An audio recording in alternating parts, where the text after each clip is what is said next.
In today's episode, we cover two incidents in which suspects attempted to escape from custody. Let us find out whether they succeeded. Boise, Idaho. In March 2024, inmate Skylar Meade, who was serving a lengthy prison sentence, inflicted injuries on himself. As a result, he required hospitalization. On March 19, 2024, correctional officers transported Skylar Meade to a hospital. After several hours, the inmate received medical treatment and was about to be transported back to prison. As correctional officers escorted Skylar Meade out of the hospital emergency department, someone opened fire on them. Investigators later determined that the shooter was Meade's accomplice, Nicholas Umfanor. He had been waiting outside for officers to bring Meade out. Since no video of the attack on the Escort team has been publicly released, I will briefly illustrate how the incident likely unfolded. Nicholas Umfanor drove to the emergency department in a vehicle. After parking near the entrance, he waited. 3 Idaho Department of Correction officers escorted Skylar Meade out of the emergency department. The inmate was in handcuffs. The escort team headed toward a state vehicle parked near the entrance. One officer walked ahead while 2 others escorted Meade on either side. Umfanor exited his vehicle and quickly approached the escort team. He immediately opened fire. 2 officers were wounded, causing the escort formation to break apart. 1 officer fell to the ground while the other 2 attempted to find cover. Taking advantage of the chaos, Meade moved toward his accomplice, who was holding the officers at gunpoint. Both suspects ran to a Honda vehicle. They got into the car and fled the hospital grounds. One member of the escort team dragged a wounded colleague into the emergency department, while another injured officer followed on his own. Officer Wilski and another wounded officer took cover behind a wall near the entrance. They kept their weapons pointed toward the entrance to ensure security in case the attacker returned. What happened next revealed a serious lack of coordination between correctional officers and local police. The escort team notified their supervisors about the attack, but did not notify local law enforcement. After the shooting, hospital employees called 911 and reported gunfire. Man in the bay with a gun. We have 1 officer shot. I'm unclear which jurisdiction it is. There's another officer there trying to get him into the ER at this time. Copy. Where's the gunman at right now? He is currently in the ER bay.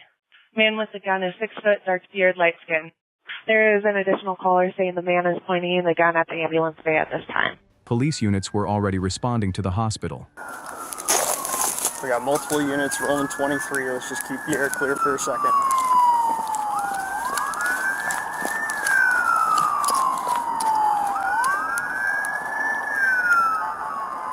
Several police officers approached the ambulance bay. The entrance was equipped with sliding glass doors. He might be pointing the gun outside towards us. Wayne, he might be pointing the gun outside towards us. Copy, we got a team rolling up to the ambulance doors right now.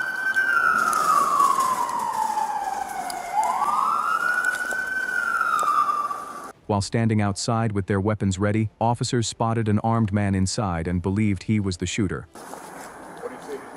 What do you got, Wayne? Got nothing?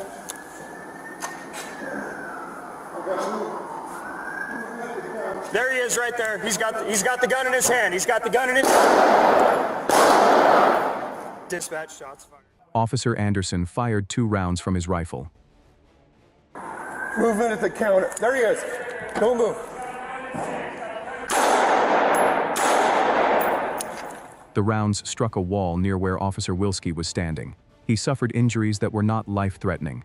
At that moment, police had little reason to believe the 2 armed men were correctional officers because they were concealed behind cover. Officers had also not been informed that other law enforcement personnel were inside the building. All 3 correctional officers ultimately survived. Shots fired. Suspect is right inside the door. He's got the pistol in his hand. A massive manhunt for the suspects began. The last confirmed sighting showed them leaving in a gray Honda Civic with Idaho license plates. The Federal Bureau of Investigation joined the search. Authorities released photographs of the suspects and their vehicle to the media. Instead of leaving the state, the suspects drove north across Idaho. On March 20th, near the town of Julietta, the suspects encountered 83-year-old James Mauney. The man was walking his dog. The suspects killed him, stole his vehicle, and drove away. Investigators later found his body near the abandoned getaway vehicle. Later that same day, the suspects killed another man. Police later found the body of 72-year-old Gerald Don Henderson inside his home near Orofino. Investigators believe the suspects used Henderson's residence as a temporary hideout and may have known him previously. Investigators began reconstructing the suspect's movements using surveillance footage, witness statements, cellular data, and information provided by the Federal Bureau of Investigation.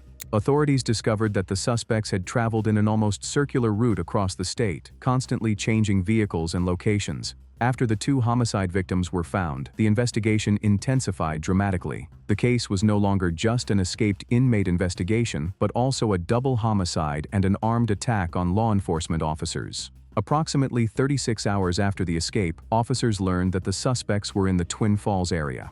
A brief vehicle pursuit followed. Both suspects were taken into custody alive shortly afterward. Umfanur and Meade later pleaded guilty to the attack at St. Alphonsus Regional Medical Center and entered plea agreements on first-degree murder charges for the deaths of the two men in northern Idaho. Dallas, Texas. On May 30, 2026, at approximately 5:30 p.m., police officers conducted a traffic stop on a vehicle. The driver was identified as 37-year-old Stacy Huffman. During the investigation, Huffman was arrested on 3 charges: driving with an invalid driver's license, possession of a controlled substance, and unlawful possession of a firearm. Officer Conte placed Huffman in handcuffs and secured him in the rear seat of a patrol vehicle. While officers were processing the arrest, Huffman managed to slip his left hand out of the handcuffs while sitting inside the vehicle. He concealed this from the officers, and they soon began transporting him to jail. At some point during the transport, Huffman unbuckled his seatbelt and attempted to open the locked rear door of the patrol vehicle. No, boss, what the fuck are you doing? Stop. What the fuck are you doing? Officers stopped near Illinois Avenue on the northbound lanes of Interstate 35 in order to restrain Huffman. Stop. What the fuck are you doing? As both officers exited the vehicle, Huffman climbed into the driver's seat and accelerated away. Hey, he get in the car! Officer Harper managed to climb into the rear seat before the suspect drove off. Hey, he get in the car! Officer Conte was left standing on the roadway. Huffman drove at speeds of approximately 50 miles per hour. Stop the car! Stop the fucking car! While inside the vehicle, Officer Harper deployed his taser, but the suspect pulled the wires free and continued driving. Harper then drew his handgun and struck Huffman in the head. Stop the car! Stop the fucking car! Despite this, the suspect continued driving. The vehicle was moving erratically. Officer Harper was thrown from side to side across the rear seat several times. Stop the car! Stop the fucking car!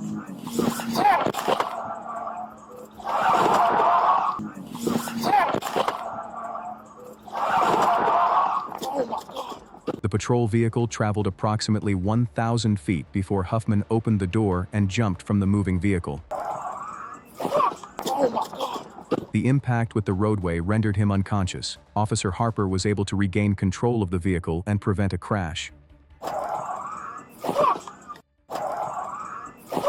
Huffman was taken back into custody. The unconscious suspect and Officer Harper were transported to a hospital for treatment. The officer suffered minor injuries and was released shortly afterward. After his release from the hospital, Huffman faced additional charges on top of the original offenses, including escape from custody and unauthorized use of a police vehicle.